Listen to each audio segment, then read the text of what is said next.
Hai, Assalamualaikum warahmatullahi wabarakatuh. Nama saya Dinata Aprilia Pratama. NIM saya 13 12 230. Saya dari Hukum Cyber ingin mereview tentang kasus hukum cyber yang saat ini baru-baru kali ini sedang marak, yakni kasus tentang memanipulasi data pemilu 2024 di Kuala Lumpur.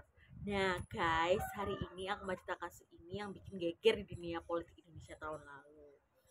Ini bukan cerita fiksi ya, tapi kejadian nyata yang kita semua itu bikin mikir dua kali tentang integritas pemilu di era digital ini ya kan. Bayangkan dia tanggal 14 Februari ini, uh, yaitu hari kasih sayang gak sih ya, yang seharusnya penuh cinta, tapi buat demokrasi Indonesia ini hari itu jadi hari yang pahit gitu. Kenapa? Karena ada drama yang besar jadi di Kuala Lumpur, Malaysia. Jadi ceritanya begini ya guys, awal pemilu 2024 kemarin ada yang namanya PPLN, yaitu Panitia Pemilihan Luar Negeri. Nah PPLN ini tugasnya mengurus pemilihan untuk WNI yang tinggal di Malaysia tersebut ya guys. Kedengarannya simple kan, tapi ternyata drama paus yang akhirnya main curang gitu loh guys.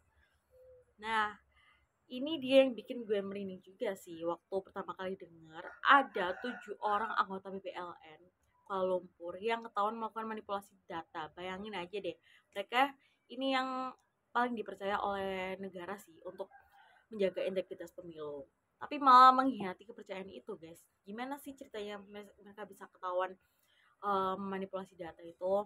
Ya ini yang menarik sih untuk dibahas. Ternyata ada pihak yang curiga dengan data-data yang dilaporkan guys. Ada angka-angka yang nggak masuk akal gitu loh. Ada perhitungan yang janggal seperti puzzle yang potongannya nggak pas gitu. Begitu ada laporan, langsung deh tim investigasi ini turun tangan. Mereka melakukan audit mendalam tentang sistem data-data yang ada di PPLN Kuala Lumpur. Dan hasil investigasinya itu ternyata memang benar ada manipulasi data yang sistematis guys. Para investigator menemukan bahwa 7 anggota PPLN ini dengan sengaja mengubah data-data pemilu. Mereka memanipulasi angka-angka suara, mengubah perhitungan, dan melakukan tindakan-tindakan yang melanggar prinsip dasar demokrasi, guys. Jadi begitu. Yang bikin ngerinya ini bukan kesalahan teknis atau human error. Tapi ini tindakan yang disengaja dan terencana dan dilakukan secara koordinatif gitu guys. Mereka tahu persis apa yang mereka lakukan dan dampaknya bagi demokrasi Indonesia. Setelah bukti-bukti yang terkumpul, kasus dilimpahkan ke Pengadilan Negeri Jakarta Pusat. Di sini drama courtroom pun dimulai. Para terdakwa mencoba membela diri, ada yang mengaku, ada yang menyangkal, ada yang berusaha melempar tanggung jawab ke orang lain. Tapi di mata hukum mereka nggak bisa ditipu dong, karena bukti-bukti atau jejak digital yang jejak manipulasi data yang digital mereka semua terekam dengan jelas guys. Era digital itu memang begitu, everything leaves a trace atau every click is record ya guys. Nah, jaksa penuntut umum ini dengan tegas menuntut mereka berdasarkan Undang-Undang ITE atau Undang-Undang Informasi dan Transaksi Elektronik. Pada pasal yang dilanggar itu pasal 45 ayat 3 junto pasal 27 ayat 3 Undang-Undang nomor 19 tahun 2016,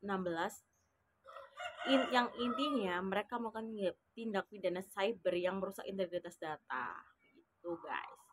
Dan tibalah di hari yang ditunggu-tunggu, Pengadilan Negeri Jakarta Pusat menjatuhkan vonis kepada 7 orang terdakwa tersebut. Putusan majelis hakim yakni bahwa ke-7 orang itu bersalah gitu. Hukumannya yang dijatuhkan itu berapa sih gitu? Hukuman yang dijatuhkan itu sekitar 4 bulan ternyata. Masing-masing terdakwa mungkin ada yang bilang ringan, mungkin ada yang bilang tidak sesuai atau sudah sesuai gitu. Tapi yang pasti ini adalah pesan tegas bahwa hukum di Indonesia tidak main-main dengan kejahatan cyber, apalagi yang menyangkut integritas demokrasi ya guys. Kasus ini bukan sekadar angka-angka di pengadilan, tapi ini adalah cermin betapa rentannya sistem digital terhadap manipulasi data. Bayangkan aja kalau nggak ketahuan, dan bayangkan aja kalau ini terjadi dalam skala yang besar. Makin gimana nih guys? Yang bikin kasus ini spesial adalah lokasinya di luar negeri dan menunjukkan bahwa hukum cyber di Indonesia ini menjangkau tindak pidana yang dilakukan dimanapun. Jadi nggak di Indonesia aja ya guys, tapi di luar negeri pun bisa dijangkau oleh hukum cyber Indonesia ini. Nah, dari kasus ini kita belajar beberapa hal penting yang bisa kita ambil. Yang pertama, sistem digital memang efisien sih, tapi juga rentan.